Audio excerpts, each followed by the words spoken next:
The great thing about celebrating 10 years is we can be proud of our accomplishment, yet also be reflective of where we can do more organizing. What I really love about CONNECT is that we don't shy away from difficult issues, right? So we've won a lot of important victories, but they've been on issues around immigration and the undocumented, around gun violence, around criminal records and criminal justice reform. Understanding that we can do more collectively in many ways than we can just in our own individual institutions.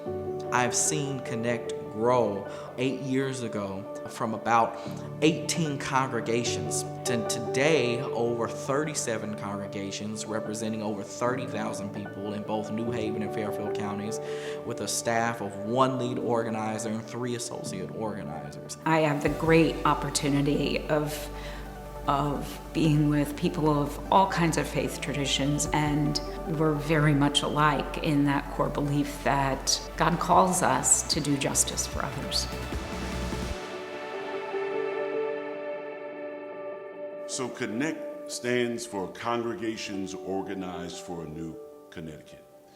It is a collective of primarily religious institutions across race, across religion, across geographical locations for the express purpose of acting in public life. And we believe that the end work of our faith should be justice. It should be making an impact, a real impact in the lives of our communities and in the lives of those around us. So we do that through organizing and hearing what it is that keeps people up at night. Try to figure out, okay, what is it, where is it that we can make the most impact for our communities? It is the people who pick the politicians, it's not the politicians who pick their voters. 30,000 people across 37 institutions is a substantial base and a substantial mix. I mean, the other thing that's so powerful and different about CONNECT is that those are 30,000 diverse people. We listen to literally hundreds of stories every year. We do house meetings to get an idea of the kinds of issues that are important to our people, and then we look for ways that we can enact change for those people.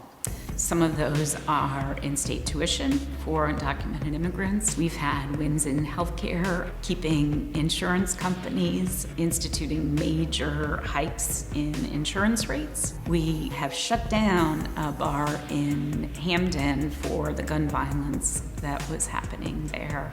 We've had very big wins that seem extraordinarily important, and then little local wins, as little as putting up a sign in front of a church so that people don't park there during funerals. So everything from very big to what seems insignificant but makes a difference in people's lives.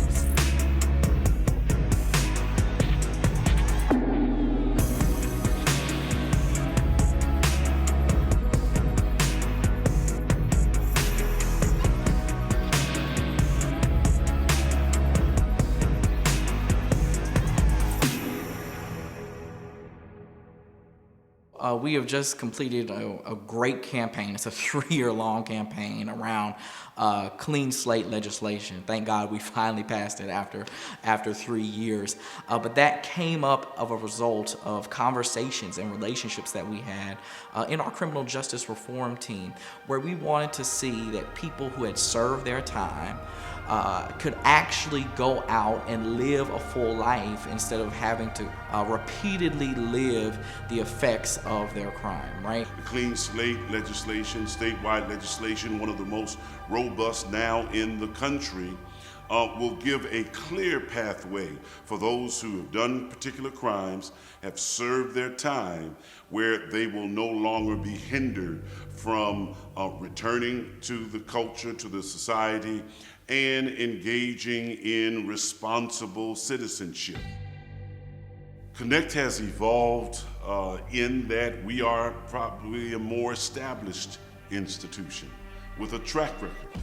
And that track record has been, we've gotten some wins. Yeah, I feel very proud of the work that we've been able to do together in CONNECT over a long period of time on a focused set of goals. We're a force to be reckoned with, for sure. It's changed the way I see politics happening and see public life really working. Really, besides my family, it's really the thing I'm most proud of. This is our thing. Cornel West said, you can't lead the people if you don't love the people. This work has to be rooted and grounded in authentic and genuine relationships. We're called to do those things that are difficult. We're called to do those things that stretch us beyond what we see. And as a man of faith, I've learned to walk by faith and not just by my sight. I guess I'd just really like to emphasize that most of the time when you go into a congregation and you ask people to work on something that seems political, they're hesitant, right? Oh, I don't do politics. I don't do that. But the reality is that everything that happens in our society happens in a public way. And so we need to be able to step into that public domain and really find our voices and find the strength within us to lead in those situations. And CONECT trains you to do that.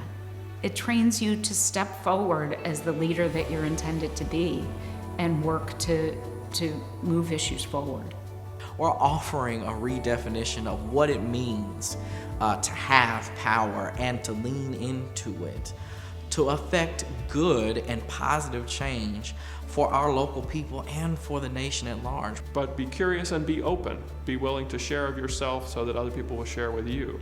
When we do that by the tens and the hundreds and the thousands, then we build an organization like CONECT that has relational power and the ability to act consistently and persistently over time to make real change. This commemoration is like the wisdom offered by the Sankofa bird. The Sankofa bird in Africa offers the wisdom of looking back in order to go forward. And so I believe a part of what we're doing now in this moment to pause is to look back at what we've accomplished, where we've been, how we've gotten here, so that we can move forward as the organization that we are.